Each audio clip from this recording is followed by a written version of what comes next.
We're with Brian Dillon on This Week in Wabash. And Brian, it's been almost a year since we talked to you, probably about 8 months or so, and we were dealing with COVID back then and wondering if we'd get any Little League games in at all. We made it through the season, did we not? We did. We were able to play 12 games for most teams, yes. Yeah, and it was an interesting way to do it. Are you hearing anything about this season? Do you think things will get a little bit more open? I do. I haven't really heard any major concerns of what it's going to be like or what it's going to look like. We played successful last year, and we're hoping to do the same again, but expand and do the tournaments that we missed out on last year. Been seeing a lot on social media, been hearing a lot on the radio and the newspaper and stuff. Looks like you guys are registering kids to do it all over again in 2021. Let's talk about what the last few weeks have been like and what you're expecting this Sunday for tryouts. Well, last couple of weeks we've had people that go online and register. Most of those, the players don't have to try out. They're just returning to the same team. Okay. And so we hold 2 tryout sessions. That way the players can be evaluated and drafted to each league team. And we're going to do it again this Sunday. And that'll be the last opportunity to have a tryout. And some of these leagues, you have to have a tryout on record or you can't be drafted to that league. Okay. So we're hoping for a good turnout. We've got about 249 players registered right now.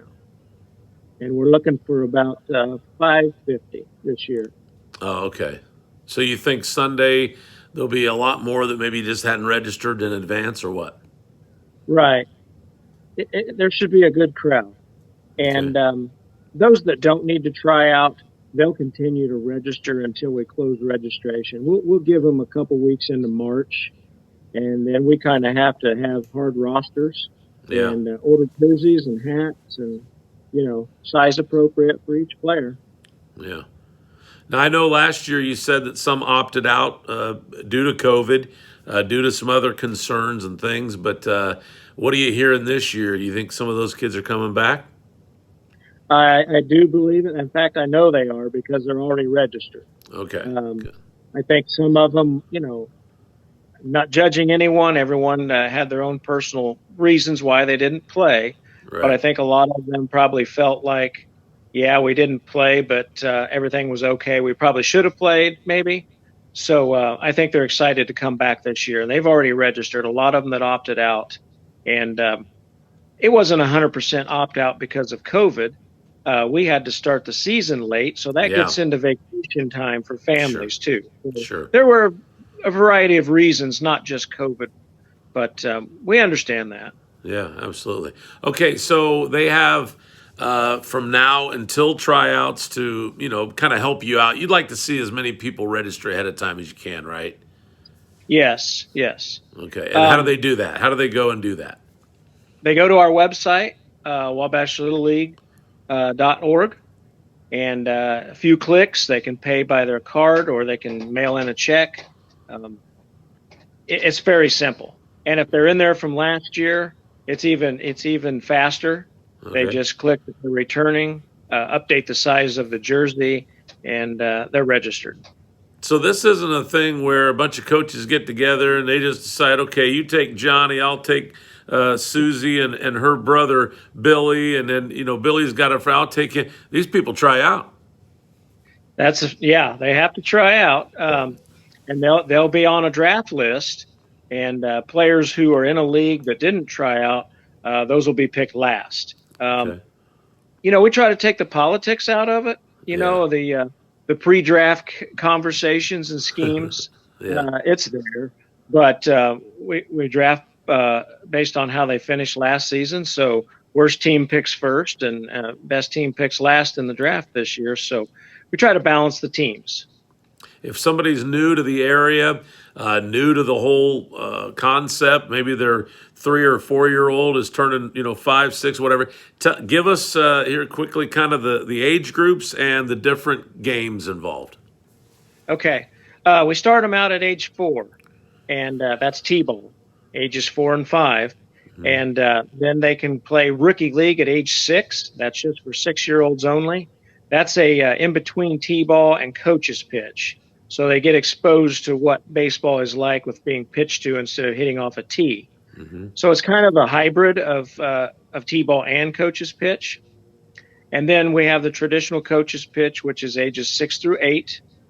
And those that advance out of coach's pitch when they turn 9, we have what we call the American League and the National League. Both leagues are for 9 through 12-year-olds.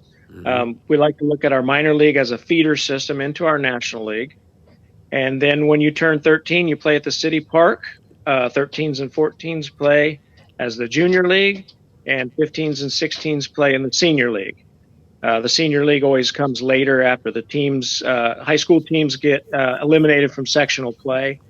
Then we get those players from the high schools. Otherwise, they can't do anything in our program until their high school is eliminated. How many years have you been doing this, Brian? I've been involved since my son was 4, so I've been at it about 12 years, Wow. 6 years as the league president. That's awesome. And so I've always been intrigued by the American League, National League, the feeder system and stuff. Can you think Yeah. of, I don't need names, but can you think of players that maybe started out in that American League and then just became like all-stars in the National? Oh, yeah. Matter of fact, I'll say a name, Ethan Bruce, because I'm related to him. Okay. He stayed in the American League because he was comfortable being there and didn't really want to go to the National League. And when he did, he lit him up, and he became an all-star. And I talked to his mother, who's my cousin, and she said they wish they would have came over earlier. But there's a lot of great players down there. Yeah. The National League can be intimidating at times. But once they turn 12 in the American League, they can't pitch anymore. And that's Okay. a Little League international rule. So when they turn 12, they're almost a guarantee to come to the National League. Gotcha. That sounds like fun. And I had a few Saturdays where I really enjoyed it out there. And Baz and I have talked. We plan on doing a whole lot more on the radio, just having a good time with Little Right. League. So Sunday, what time do you expect everybody to be there? And if somebody hadn't registered yet, they can still come register on Sunday, right? Yes, they can. We'll be set up from 12 to 4. And we've got our flyer out for the different age times for ages and everything to try out. But if they're just coming to register, they can come anytime between 12 and 4. If they're trying out, they'll just need to follow the time slot for their age. All right, very good. Brian Dillon, thank you so much, my man. Hey, thank you, Wade. Yeah, I'll try to get out and get some film from Sunday, and I'm sure in between now and the season, we'll talk more about stuff coming up and all that. But appreciate your work, and you got a lot of great volunteers that help you out, too. We certainly do. And more are joining on every year. We That's appreciate beautiful. our volunteers and our sponsors and donors. We can't do it without them. That's awesome. Thank you, Brian. Appreciate it. All right. Thank you, Wade. All right, see you.